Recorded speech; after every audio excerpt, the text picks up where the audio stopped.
So hello all, and welcome to this presentation on some strategies and models which are aimed at aspects of the subject content for French, German and Spanish GCSEs from 2024.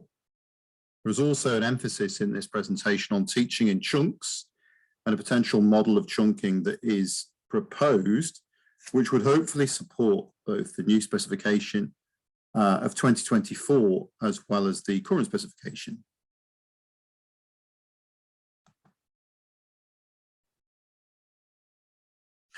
So these are the areas that will be in that will be elaborated on during this presentation in this order. So starting with key chunks and then narrow translations, so narrow translation dictations, and then other dictation strategies after that, and then looking at pronunciation strategies. Dictation and pronunciation, while always important, of course, will seemingly play an important role in the 2024 specification.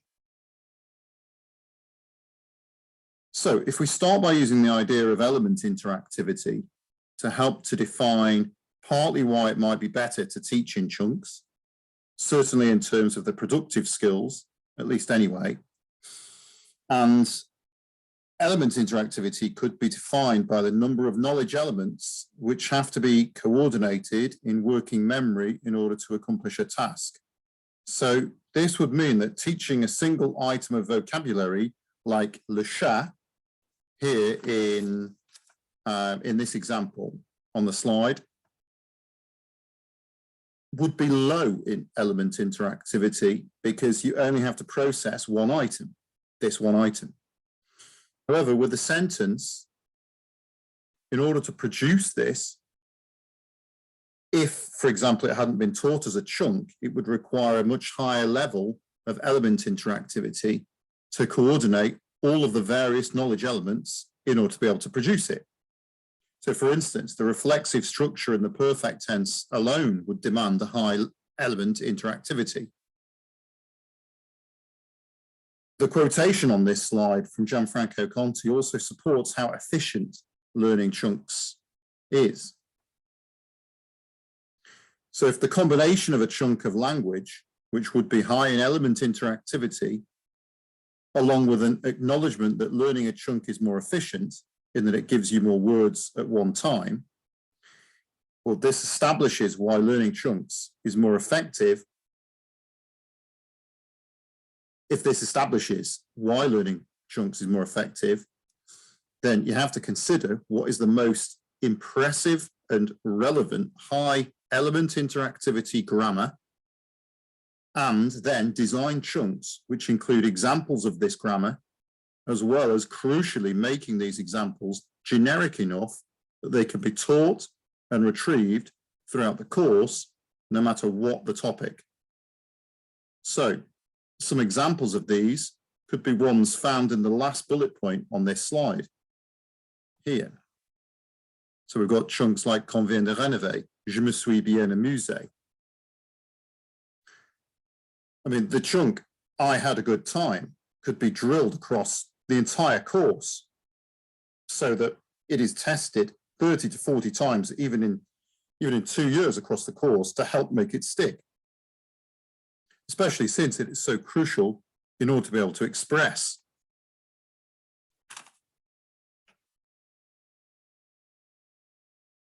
If we then accept the rationale behind chunks and why they're so important, then fitting them into a suggested model might help to illustrate how the teaching of them could work as part of dictations, and of course, as part of this narrow translation dictation approach. If the rationale behind chunking is accepted then, and the chunks chosen, then the model of using them, leading to dictations, could be based around the following stages. So with step 1 or stage 1, chunk practice, step 2, stage 2, chunk retrieval, step 3, narrow translation dictation, and step 4, the transfer task.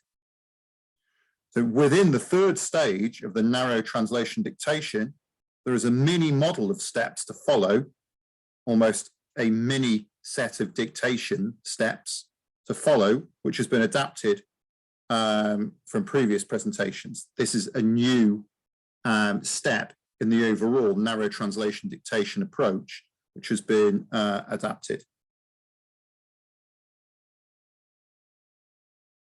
So if we start with the first stage of chunk practice,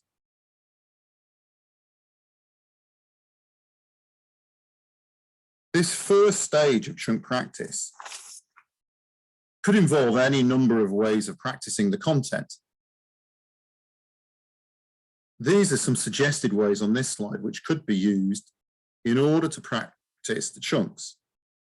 So naturally, sentence builders feature, as does Gianfranco's sentence stealer. Random is also a low prep activity which could be used to sort of rapid fire effect. So on the next slide, this might sort of look like the following in order to practice something like random. If the students, so with random, basically students would be facing the board and the teacher calls out part of the chunks here in either the target language or the English, with the students saying the translation the quickest, with whichever student in class saying the translation the quickest, winning the point for their side. Clearly, even at this stage, after some practice of things, they're calling out full or part chunks like when I left, or it has always been. There's the option to dictate the chunk itself after. So obviously, the teacher could clearly call out, if I were to have the option, and students in class, the quickest student to call out si tu veux l'option would win the point if you wanted to go and use points for their team on their side of the class. And then having done that, a bit later on, this slide or this set of chunks could just be covered up, and the teacher would then dictate in either the target language and the students write in the target language, or the teacher dictates in English and the students write in the target language. So immediately after an activity involving chunk practice, you could actually just do a mini dictation following that.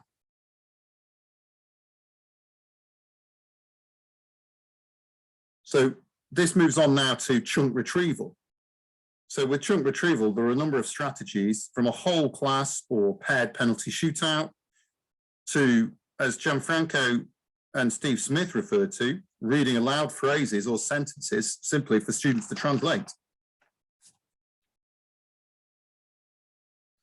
Something worth noting, which is almost a cross between chunk practice and chunk retrieval, is to create narrow translations of the original chunk, with some of the surface structure changed.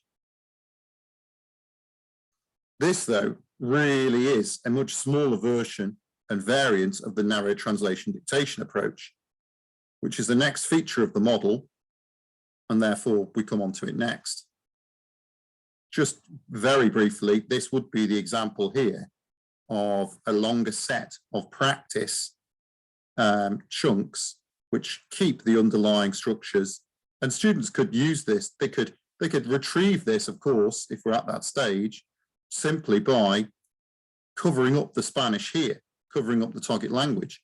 And students, as I like to do, go to the walls with the magic whiteboard, which we'll see later on in this presentation, go to the walls and they translate as many as they can with, say, the top three groups, the top three pairs on the walls, winning by having got them perfectly translated first, with the teacher keeping an eye on everything and watching all the magic whiteboard. And the students working, and something like that would give the teacher, of course, fantastic level of insight into what those students can do right there and then in the moment.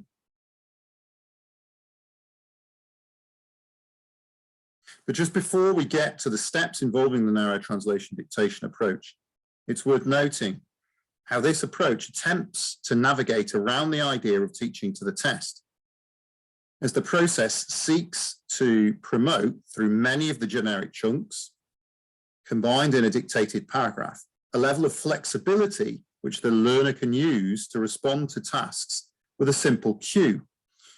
Like, for example, write an answer about holidays. This isn't to say, of course, that additional strategies involving a transfer task that mirrors the style of the summative assessment couldn't be used. And there's an example of a potential one of these at the end of the process. But it's simply just to illustrate that the process's ultimate aim is to promote conditions where students will be able to write a paragraph in response to a simple cue like write all you can about free time. It's almost effectively like a free recall test in this sense.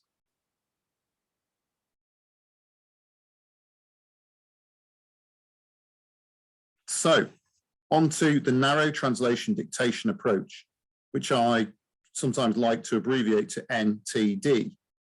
Obviously, since it's the process of the dictation in this model happens 3 times, therefore it's NTD1, NTD2, NTD3. Not least because it saves a bit of space on the board when I write it as well. So I'm going to take some time now just to really talk through this, these steps, which have been updated very recently, a couple of amendments. So this is the newest version. So step 1 involves the teacher dictating an English text with many of the chunks and suitable surface structure which can be adapted in each chunk. Of course, as it's a dictation, then the text is not projected, of course. So the text is hidden. That basically, in other words, the text is not shown to the students, of course. The teacher will have either a copy, a hand sort of, hard copy in their hand, or they'll just not project the PowerPoint, and the teacher will just be the only one looking at it. So the teacher explains that when they dictate the English, the students must write in target language the dictated. So when the dictate the English, the students must write in target language for what is dictated. So for every time that they cannot write the target language for the English that is being dictated, they have to write the English which is dictated to them. So this would lead to a potential Spanglish or Frenglish text, I suppose. The teacher explains that the students also need to write on alternate lines, and that if and when they write the English, they need to switch to write in a different coloured pen from when they write in the target language.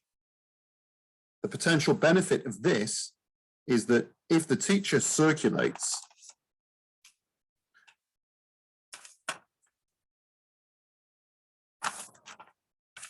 as well as when the books are taken in, it becomes clearer about what the students do and don't know in the moment.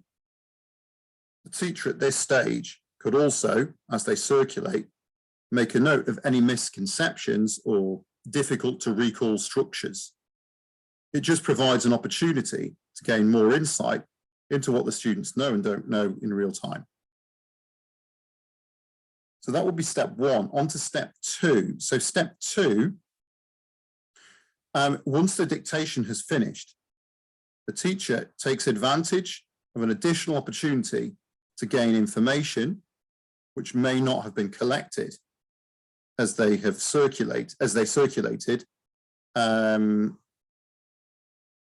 So as they audit the class, asking the class to volunteer which bits they found difficult, with the teacher then making a list on the board of those bits which didn't stick or were not correctly formed, with then corrective feedback on what was wrong, and provided to the class by the teacher. So the students also write down in another different coloured pen underneath their answer this list of any of the target language that they didn't get, which is provided by those students offering the example. And so that really is step 3.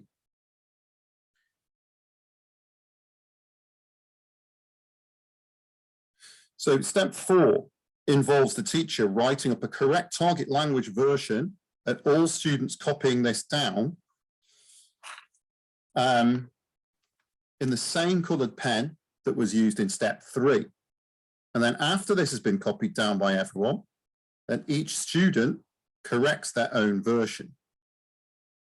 To allow for students working at different speeds, then the extension task for those with fewer errors could be that they then either try and produce their own narrow chunks from the original, or even to simply write out those few errors several times. Once all students have corrected their own version, then this takes us to step 5 here. In step 5, the teacher, using the perfect version written up on the board, then divides this up into sections and asks the group to raise their hand in response to in which section they have made the most mistakes and or have the lowest recall.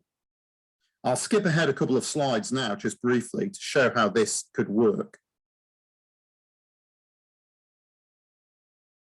So, of course, imagine here, before we do go and show that part of the process, imagine here, this was the text that had been dictated. The students would not see this. The teacher would be dictating this in English. Excuse me. The teacher would be dictating this in English.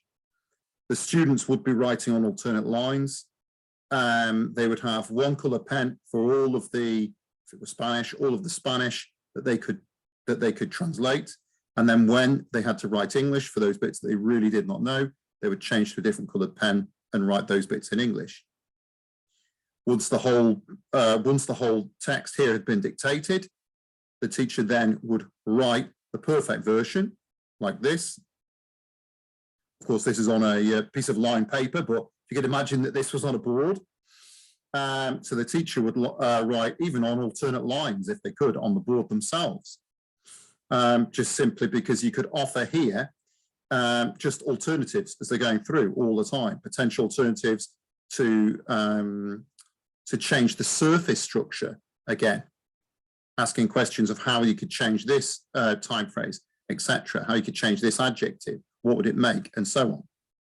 In any case, this is just an example of how this text, once this perfect version had been written up on the board, could be broken down further into section A, section B, section C, section D. You don't have to necessarily have section A to section D. Could just even have section A and section B. But the idea then at this stage after would be that the teacher finds more information out about this, about what the students could and couldn't do and did and didn't know, by then looking here and asking and saying, for instance, okay, please put your hand up if you got more mistakes or you knew less in section A compared to section B. And then obviously, and then if you had another section C, section D, you'd go through and find where the majority of the class had the highest number of errors and then drill down into that section. So for instance, let's imagine that the class had the highest number of errors in section D here. And then having drilled down further, let's imagine that the teacher found that the structure of I have been visiting or have been doing something and still are, that kind of structure had been poorly recognized. Well, then that gives the opportunity then to drill down into either the grammar, so it's almost micro chunk grammar, if you like. Sounds probably a little bit more grandiose than it really, than it actually is, but we can call it that. So, and drilling down into the grammar behind that that chunk, and doing practice on that, discussing the grammar, and then getting to the stage of, if you go back now to the model, So once the teacher has ascertained what the section in the whole of the dictation is, which section where the students have struggled the most, the teacher then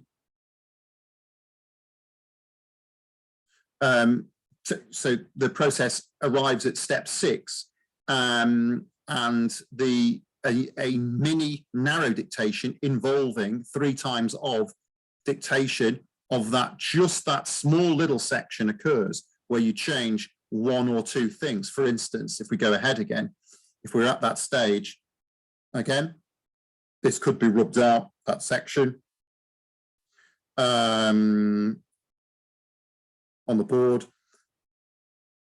I mean, of course, it could be just, the answer could be projected. I just like to write it and talk it through as I'm going. So the answer, the perfect version could just be, it doesn't have to be written, does it really? But as long as it's been pre-prepared, and then obviously the text taken away when the dictation is happening again, when the mini dictation is happening. So for instance, let's suppose that mistake is the mistake that we were referring to earlier, that many students, the majority of the students have made. Then we could just dictate simply, I have been visiting Spain for 3 years, first time around. And if I were to have, and you could finish it off, or even just keep it as short as that, and then perhaps 2 or 3 more just involving changing the country and the time, and then perhaps a slight change using different gerunds, etc. So doing that, well, perhaps on the 3rd go, if you were going to do that 3 times, sort of in accordance with the whole greater structure. So if we go back again, of course, something just worth noting is that with the sections, of course, the bigger the section, this is obvious, I know, but I think it's just worth noting, of course, the bigger the section might mean more mistakes. So obviously trying to make the sort of the sections that you break up the larger dictation into of similar length would be something to aim for, I think.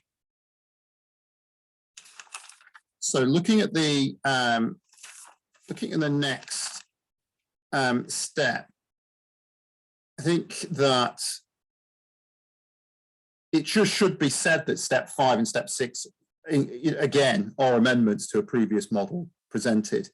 And they really, again, just to reiterate that they are there to allow the teacher more opportunity to adopt a responsive teaching stance to gain more useful information about what students can and can't do.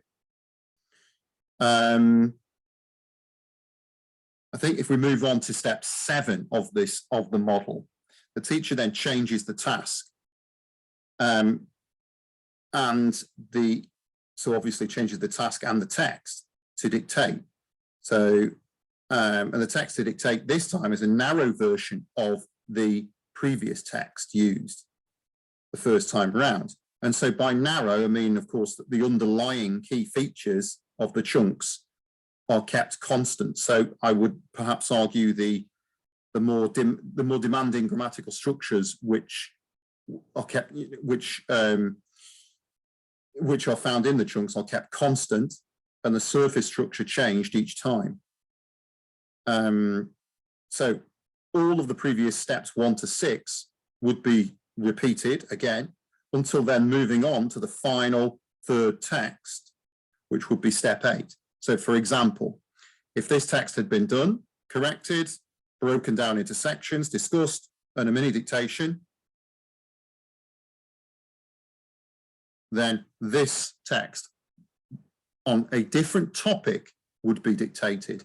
Now, the topic itself, again, this is a useful, perhaps, tool to just sort of discuss with the students and explain just and to really illustrate and reiterate how and why these chunks are so important, because they transfer across topics. So of course, looking at that, oh, it's a topic to do with school, but actually you can recycle all of these key high element interactivity, well, what would be regarded otherwise if taught sort of with explicit grammar instruction, perhaps, which would be, high element interactivity language to recall, if they hadn't been taught as a chunk, can transfer into all these topics, across different topics. So this would be dictated a second time round. Students, of course, would cover up their previous version completely. And of course, that could be done on separate paper, that could be done on the same, in the same book. But just covering up the previous version is also key. So this would be dictated. And again, all of the same processes would occur from step 1 to step 6 with that second dictation. It really is, having used the previous model for this, it's definitely a whole lesson activity, at least, really. And something perhaps that is worth noting, that it's still loosely based on a piece of research led by Dunlosky, Professor Dunlosky, I think, that on 3 times retrieval, and Pooja Agarwal, on 3 times, on the power of sort of 3, retrieval 3 times. So again, once that process had occurred on the second text, the third text of free time this time, the same process occurs with this third text. And once again, structures, the key chunks are kept constant, with some of the surface structure changed. Nouns here and there, the atmosphere, and eating this, studying, I have been studying. So again, that key structure that we talked about before is an example of a structure potentially that may not have been recognized as well as others, and then therefore highlighted in one of the sections. You can see here, obviously, I have changed the gerund each time. Okay, so then if we go back actually to the steps, just to say that, again, once the final task, once the final text has been dictated, the final stage, the final step, is that the teacher provides a transfer task. Now, this transfer task, again, of course, as referred to earlier, it could mirror the style of the assessment in the exam, with the teacher then adopting live marking to ascertain more about what the students can transfer from this whole narrow translation dictation process, with the teacher going around the room. And if we go to this now, and I'll just show the task, for instance, the teacher going around the room, and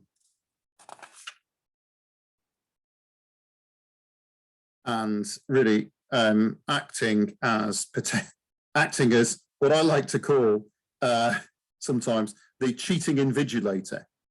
So the teacher goes around, but the student's working in silence perhaps, and the teacher goes around and just either goes around and helps to correct as they're going around in a live way as they're answering this, as the students are answering this task, or even simply with the teacher just circulating and sort of just collecting data on the class about what they can and can't do without offering any corrective feedback. So just going around and making a list of the mistakes and storing them for when the whole students have finished that task, and then explaining each one, then getting the students to read through, instead of just going to corrective feedback as they're working. One, again, doesn't, of course, have to be the exact sort of style of the task that students may be faced with in the exam. Sort of the ultimate aim, I still like to think, with all of this is to get to a stage where students are writing with such flexibility no matter what topic they're faced with, because they have the power of those versatile chunks, they can respond to a simple cue, almost akin to a free recall test, of something like this: write all that you can about holidays, and that's it. That would be the ultimate aim. Or write all you can about school, write all you can about free time. So the students have learned the skill of being able to just change the surface structure of those chunks themselves, and really being able to manipulate them themselves to suit all of those topics. That is the real key that I would really like to get to.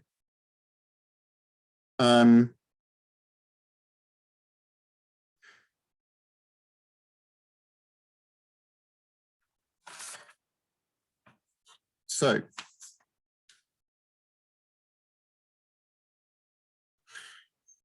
one sort of potential variation on this could be to adopt the same process, but with the students writing their dictations on the walls. So this is a go to the walls, sort of to the walls task. And here, obviously, this magic whiteboard, you could have 16, 17 pieces plastered all around the room. So the students could dictate. So one student could dictate to another student, or a smaller group, a slightly bigger group could dictate, two students could dictate to two other students, with those two students writing the answer on the walls, allowing the teacher instant sort of discernment about what students can and can't do, as opposed to going around the class doing sort of a live marking process and looking at individual books, going to the next table, etc. You have more instant, you're supplied with more instant data and information on what the students can and can't do at one time by just looking around the whole of the walls to see these dictations happening. Of course, students could be distracted by looking across at the other side of the room and seeing what another student was doing. But I think that technically it allows the teacher a lot of information to be gathered at one time.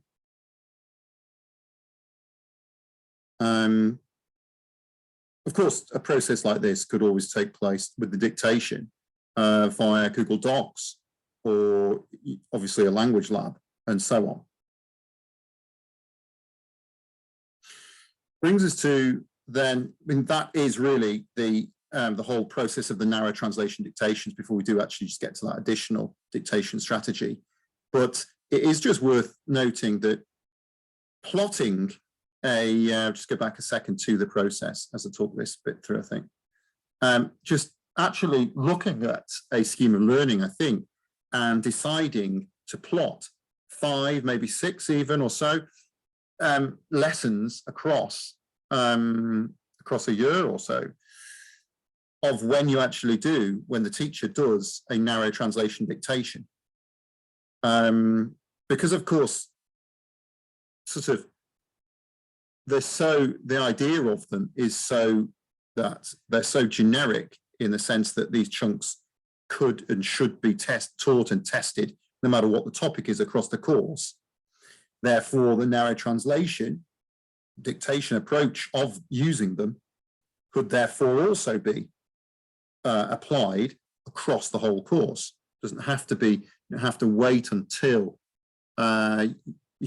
you don't have to, a teacher doesn't have to wait until they themselves are dictated to actually go and do a chunk in year 11.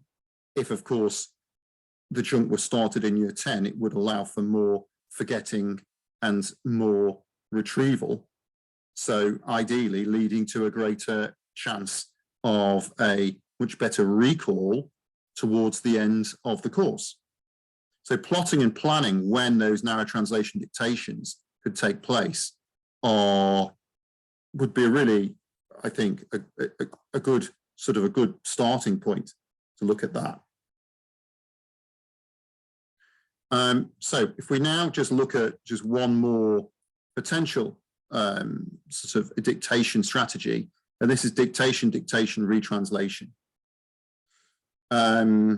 This strategy could be used in pairs this time. So this strategy, it focuses on students working as student A and student B, with a text A and a text B being prepared. Text A would be projected on the board, with student A having turned their back away from the board, with student B facing the board.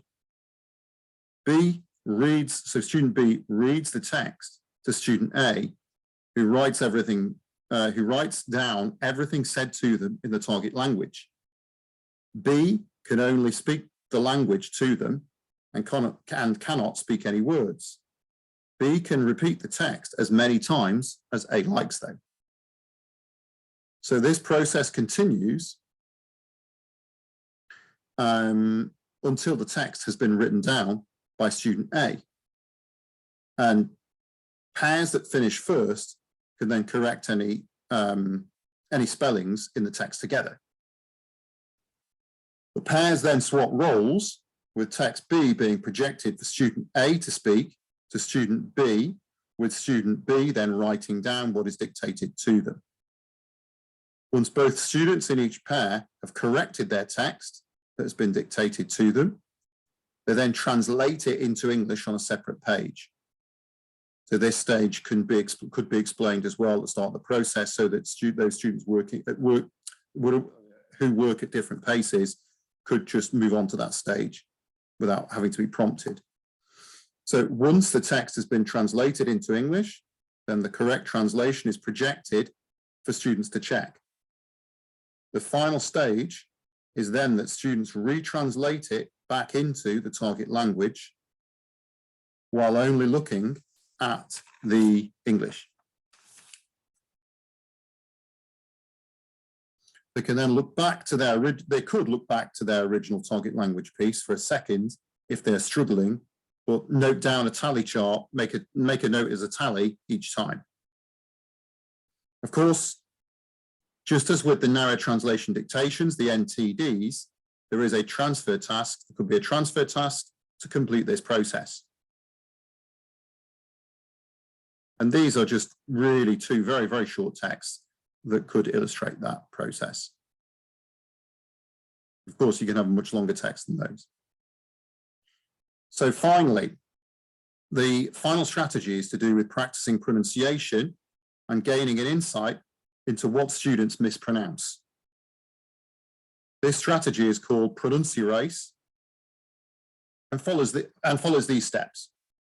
So the teacher starts by telling the class or asking the class that they need a volunteer to start the pronunciarace.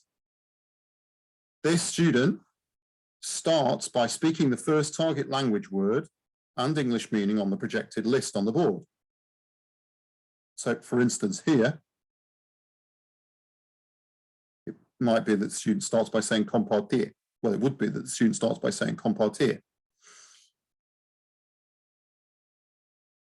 Obviously on this list, on this slide, there is a list with more than one word. So then each word within the list would need to be pronounced.